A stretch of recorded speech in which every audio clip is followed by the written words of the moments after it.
Everyone, welcome to commerce tutorial. मैं हूं आपकी अपनी होस्ट ज्योति। आज हम कंटिन्यू करने जा रहे हैं +2 अकाउंट्स का topic retirement of A partner. हमने लास्ट सब चैप्टर में इसके कुछ रिलेटेड जो कंसेप्ट्स हैं वो डिस्कस कर लिए थे। आज हम इसका रहता है एक कंसेप्ट वो डिस्कस करेंगे। जब भी पार्टनर जो हमारे बिजनेस को फर्म को छोड़ के जाता है, उसका जब हम कैपिटल अकाउंट बनाते हैं तो वो हमारे अब पार्टनरशिप का पार्ट नहीं रहा, तो उसका जो क्लोजिंग बैलेंस है उसको हम बैलेंस कैरी डाउन नहीं लिखते। It has been converted into loan account. जैसे अगर सी सपोज करो 3 पार्टनर है ए बी और सी, और जो सी पार्टनर है वो क्या उसकी क्या हो रही है, रिटायरमेंट हो रही है, तो उस केस में उसका जो क्लोजिंग बैलेंस है it has been transfer to the C's capital. बाकी की जितनी रिमेनिंग एडजस्टमेंट है वो जो हमने partners revaluation account, partners capital account, that will remains the same. इसमें जो डिफरेंट होता है वो क्या होता है, सी का लोन अकाउंट बनाना। जब पार्टनर का क्लोजिंग बैलेंस सी के लोन अकाउंट में कन्वर्ट कर दिया जाता था तो उसका लोन अकाउंट हम कैसे बनाते हैं। लोन अकाउंट क्या होता है, हमने उसकी पेमेंट करनी है, उसको पेमेंट करने के लिए हम कौन सा वे यूज करेंगे। ये एक तरह का क्या होता है, सिंपल लेजर अकाउंट होता है।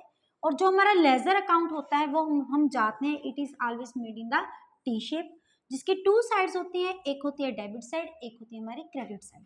जो इसके नॉर्म्स होते हैं, सबसे पहले डेट आती है, देन कम्स पर्टिकुलर आते हैं। लेजर फोलियो वो हम नहीं बना रहे हैं क्योंकि इतनी स्पेस नहीं है। देन कम्स अमाउंट, फिर हमारे पास आ जाती है डेट, डेट के बाद हमारे पास क्या आता है पर्टिकुलर्स, पर्टिकुलर्स के बाद फिर से क्या आ जाती है, अमाउंट आ जाती है।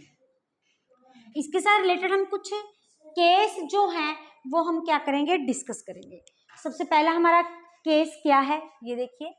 फर्स्ट है एक्स वाई और जेड, 3 पार्टनर थे और जो हमारी प्रॉफिट शेयरिंग रेशियो गिवन है वो क्या है 3:2:1, और जेड जो है वो फर्म को जाके रिटायर हो रहा है। और एट द एंड पार्टनर्स का कैपिटल अकाउंट बनाने के बाद उसमें सारी रिवैल्यूएशन की, जर्नल रिजर्व की, प्रॉफिट एंड लॉस की सारी एडजस्टमेंट करने के बाद जो हमारे पास क्लोजिंग बैलेंस आ रहा है वो कितना है, 10,000। अब टी जेड को पेमेंट करनी है, कितनी इंस्टॉलमेंट में, 4 इंस्टॉलमेंट में। एक तो पेमेंट करनी है, दूसरी अलोंग विद इंटरेस्ट ऑफ 10%, ये तो देना है, उसके साथ 10% की इंटरेस्ट की पेमेंट करनी है। सबसे पहले टोटल अमाउंट कितनी पे करनी है, 1 लाख। 1 लाख में से कितनी इंस्टॉलमेंट्स है हमारे पास, 4, तो कितनी एक इंस्टॉलमेंट का पैसा हो गया, 25,000। हर ईयर 25,000 की क्या करनी है, पेमेंट करनी है। सपोज करो जो ये ईयर है इट हैज बीन 2015 हो गया। 1 अप्रैल को सबसे पहले क्या आएगा, कौन रिटायर है, जेड कैपिटल अकाउंट, क्योंकि जेड कैपिटल अकाउंट से ये जो लोन की अमाउंट ट्रांसफर हो रही है वो कितनी है, 1 लाख। 1 लाख में हमने इंटरेस्ट की कितनी पेमेंट करनी है, 10%। अब पूरे साल के बाद 2016 में ये क्या गया, 31 मार्च बाय इंटरेस्ट। 1 लाख का 10% हमारे पास कितना हो गया, 10,000। अब यहाँ पे एक साल के बाद 31 मार्च को हमने उसकी कितनी पेमेंट करनी है, एक तो 25,000 की, प्लस उन्होंने क्या किया है, हमने क्या पे करना है, इंटरेस्ट। इंटरेस्ट की अमाउंट कितनी है, 10,000, मीन्स 35,000 की क्या करनी है, पेमेंट करनी है। तो बाकी हमारे पास क्या बच जाएगा, balance carry down. Carry down कितना बनेगा, वाला ये आ जाएगा हमारे पास 75,000। अब ये एक साल का क्लोजिंग बैलेंस, अगले साल का क्या हो जाता है, ओपनिंग बैलेंस। 2016 में 1 अप्रैल में हमारे पास कितना बैलेंस बच गया अपना, ये बच गया 75,000। अब जो इंटरेस्ट लगेगा वो 1 लाख के ऊपर नहीं लगेगा क्योंकि उसमें से 25,000 की पेमेंट ऑलरेडी हो चुकी है। बैलेंस कितना बच रहा है, 75,000 का। 75,000 का 10% हमारे पास कितना हो गया। अब ये देखो दिसंबर के बाद ईयर क्या हो जाता है, चेंज, तो फिर क्या जाता है 31 मार्च बाय इंटरेस्ट। 75,000 का 10% हमारे पास कितना हो गया, 7,500। अब 2017 में साल के बाद पेमेंट करनी है, कितने की पेमेंट करनी है, सेम वे से 25,000 तो एक होगी लमसम अमाउंट, उसके बाद इंटरेस्ट कितना हो गया 7,500। तो यहाँ पे हमारे पास कितना आ गया 5, ये आ गया 32500। बाकी 31 मार्च को क्या बच जाएगा, बाय बैलेंस कैरी डाउन, ये कितना बच गया हमारे पास 50,000। अब यहाँ पे क्या आ जाएगा, 31 मार्च को टू बैलेंस कैरी डाउन, यहाँ पे कितनी आ गई 50,000। अब उसके बाद नेक्स्ट पे फिर ये क्लोजिंग बैलेंस, ये 2017-16 के बाद आ गया 17, ये आ गया 2017। 1 अप्रैल का हमारे पास बैलेंस प्रो डाउन कितना बचा है 50,000। अब फिर से यहाँ पे इंटरेस्ट कितना हो जाएगा 5,000। ये कंटिन्यू कब होगा अप टू 4 ईयर्स तक। 4th ईयर में ये जाके बिल्कुल खत्म हो जाएगा। जैसे देखो यहाँ पे कितनी आ गई हमारे पास 50,000 बाय इंटरेस्ट, ये कितना हो जाएगा इसका 5,000। अब 2018 में 31 मार्च में हमने क्या करनी है पेमेंट करनी है। कितनी पेमेंट करेंगे 25,000 जो उसकी नेट अमाउंट थी प्लस 5,000, ये कितनी हो गई हमारे पास 30,000। तो बैलेंस हमारे पास कितना बच गया टू बैलेंस कैरी डाउन, ये बच गया हमारे पास 25,000। अब हमारे पास हाँ ऑलरेडी 3 ईयर्स हो चुके हैं, फिर हमारे पास क्या आया था 4th year 2018 1 April by balance bro down, ये कितना आ गया 25,000 प्लस इंटरेस्ट, इंटरेस्ट कितने का है हमारे पास 2,500 का। अब यहाँ पे क्या था 25,000 की हमने पेमेंट करनी है। अब इस केस में सारी की सारी हमारी क्या हो जाएगी पेमेंट हो जाएगी 2018 में 31 मार्च टू बैंक, ये क्या हो जाएगा 27500, नथिंग इज लेफ्ट। हमारा जो अकाउंट है बस ऐसे इसको हमने कंटिन्यू कर लेना है। हमने उसकी स्टेटमेंट को समझना है कि स्टेटमेंट क्या बोल रही है, उस हिसाब से हमने पेमेंट करनी है। अगर आप इसका स्क्रीनशॉट लेना चाहते हैं तो आप ले सकते हैं। चलिए अब हमारे पास सेकंड केस है। सेकंड केस क्या है सेम है, यहाँ तक 1 लाख उसकी अमाउंट है। Z is paid 37500 in 2 equal installment. पहले क्या था हमें उन्होंने बोल दिया कि 4 इक्वल इंस्टॉलमेंट पे हमने पेमेंट करनी है, तो हमने 4 को डिवाइड करके एक इंस्टॉलमेंट की क्या निकाली थी अमाउंट निकाली थी। लेकिन इस केस में क्या है कि 2 इंस्टॉलमेंट में तो 37,500 की पेमेंट करनी है, और जो बैलेंस बच जाएगा वो किस में करेंगे हम 3rd इंस्टॉलमेंट में करेंगे। और जो हमारा इंटरेस्ट है that belongs to be that including interest, इसी में 37500 में ही क्या होगा इंटरेस्ट की अमाउंट इंक्लूड होगी। इसमें क्या था अलोंग विद मतलब 25,000 की तो पेमेंट होनी है, लेकिन उसके साथ हम इंटरेस्ट की भी पेमेंट करेंगे। इंटरेस्ट कितना हमारा 10,000, लेकिन यहाँ पे क्या लिखा है इंक्लूडिंग इंटरेस्ट में, इसी में ही इंटरेस्ट की जो अमाउंट है वो ऑलरेडी क्या है इंक्लूड है। जो बैलेंस बचेगा वो सारा का सारा हम कब के पे कर देंगे 3rd इंस्टॉलमेंट पे। अब हम इसका जस्ट बेसिक डिस्कस करते हैं, बनाने का मेथड तो बिल्कुल सेम है। अब देखिए वैसे ही ये हमारा किस फॉर्म में होता है टी शेप में होता है, वही date particulars amount, date particulars और अमाउंट। एक तरफ आती है डेबिट साइड, दूसरी तरफ हमारे पास क्या आती है क्रेडिट साइड। सबसे पहले हम क्या लिखते हैं ईयर 1 अप्रैल को, यहाँ पे क्या आ जाएगा बाय Z कैपिटल अकाउंट, ये हमारे पास कितनी है 1 लाख। अब 1 लाख में 10% का इंटरेस्ट कितना हो गया बाय इंटरेस्ट, यहाँ पे क्या आएगा 2016 31 मार्च, क्योंकि हमारा दिसंबर के पास ईयर क्या हो जाता है चेंज हो जाता है। अब इसका 10% कितना हो गया डेट बिलोंग्स टू बी 10,000।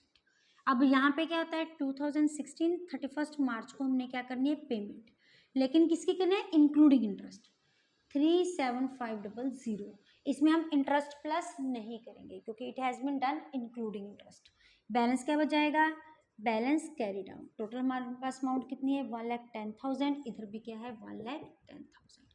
यहाँ पे जितनी भी अमाउंट आएगी it belongs to be 005, then comes 005, 9, 2, 10 and 7।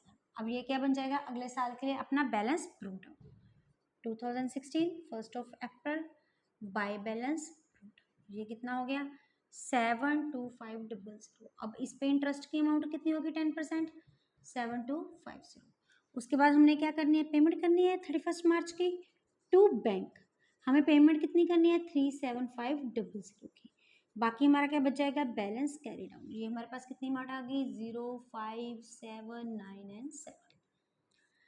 जितना भी आएगा वो नेक्स्ट यहाँ पे क्या हो जाएगा ट्रांसफर हो जाएगा, फिर उस पर इंटरेस्ट लगा के सारी की सारी पेमेंट हम क्या कर देंगे टू बैंक, क्योंकि इसमें क्या लिखा है जितना भी बैलेंस बच गया वो कहाँ पे जाएगा 3rd इंस्टॉलमेंट। ये क्या था उसका सेकंड केस। नेक्स्ट है एक्स वाई और जेड कितने हैं 3 पार्टनर है। जेड का जो क्रेडिट बैलेंस है वो कितने 1 लाख का है, लेकिन 15,000 इज पेड इमीडिएटली। यहाँ पे जब बैलेंस हमने लोन में कन्वर्ट किया है उसी टाइम में हमने 15,000 की पेमेंट हमने कर दी, और बाकी की पेमेंट हमने कितनी करनी है 4 सेमी एनुअल इंस्टॉलमेंट में इंक्लूडिंग द 10% पर एनम।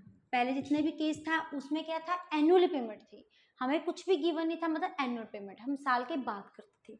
लेकिन सेमी का मतलब क्या होता है 6 मंथ्स, जो पेमेंट हो रही है वो किस मंथ्स में हो रही है, 6 मंथ्स के बाद हो रही है। अब देखो जैसे हम इसको स्टार्ट करेंगे, जस्ट लाइक हेयर, यहाँ पे 2015 1 अप्रैल बाय जेड कैपिटल अकाउंट कितनी आएगी अमाउंट 1 लाख। अब इसी दिन इमीडिएटली मतलब 1 अप्रैल को ही हमने पेमेंट कर दी। कितने की पेमेंट कर दी, वी हैव डन 15,000 पेमेंट। बाकी का क्या बच गया, अब बाकी जब हमने 1 लाख में से 15,000 की पेमेंट बच गई तो बाकी हमारे पास कितनी रहेगी 80, यहाँ पे हम सपोज करते हैं 20,000 सपोज कर लेते हैं। बाकी की हमारे पास कितनी रहेगी 80,000। जब हम बाकी की यहाँ पे 80,000 रहेगी तो कितनी इंस्टॉलमेंट्स है 4 इंस्टॉलमेंट, 4 इंस्टॉलमेंट लिखे एनुअल, तो एक इंस्टॉलमेंट की कितनी अमाउंट होगी हमारी 20,000 की। लेकिन जो पेमेंट करनी है वो 6 मंथ्स के बाद करनी है। इट मीन्स जो हम पहले इंटरेस्ट चार्ज करेंगे वो कितने मंथ्स का करेंगे 6 मंथ्स का। मतलब यहाँ पे क्या आ जाएगी 30 सितंबर। ईयर यहाँ पे चेंज नहीं होगा क्योंकि जो हमारा ईयर चेंज होता है वो कब होता है दिसंबर के बाद होता है। तो बाय हमारे पास क्या आ जाएगा इंटरेस्ट। लेकिन जो 80,000 पे इंटरेस्ट लगेगा वो 10% के अकॉर्डिंग नहीं लगेगा। 6 मंथ्स का है तो कितने परसेंट इंटरेस्ट हो गया हमारा 5,000। अगर हम देखें तो 80,000 का 10% क्या हो गया 8,000। 8,000 का हाफ हमारे पास कितना हो गया 4,000। अब हम पेमेंट कब कर रहे हैं 30 सितंबर को पेमेंट हो रही है टू बैंक। अब कितने की पेमेंट करनी है 20,000 प्लस कितना आ गया 4,000, ये क्या आ गया 24,000। लेकिन अब उसके बाद बनाना तो पूरे साल का ही है 31 मार्च को फिर से इंटरेस्ट चार्ज होगा। लेकिन जो इंटरेस्ट चार्ज होएगा यहाँ पे 80,000 में 20,000 की पेमेंट होगी, बाकी अमाउंट कितनी रहेगी 80,000। 80,000 में से 20,000 की फिर पेमेंट होगी तो बाकी बैलेंस कितना बच गया हमारा 60,000। देखो टोटल अमाउंट हमारे पास कितनी थी 1 लाख। 1 लाख में से 20,000 हमने पहले पे कर दिया, 20,000 हमने फिर पे कर दिया। इस बात को ध्यान में रखना जो इंटरेस्ट चार्ज होता है वो टोटल अमाउंट में ना होके जो हमारे पास बैलेंस बचता है उस अमाउंट पे चार्ज होता है। तो हमारे पास कितनी अमाउंट बच गई 60,000। अब 60,000 का 10% कितना हो गया 6,000, लेकिन हाफ ईयर ले तो यहाँ पे क्या हो जाएगा हमारे पास 3,000। अब 31 मार्च को दोबारा से फिर पेमेंट होगी टू बैंक। कितने की होगी, एक तो 20,000 जो पेमेंट करनी थी प्लस इंटरेस्ट कितना है हमारे पास 3,000, तो अल्टीमेटली यहाँ पे क्या आ गया 80,000।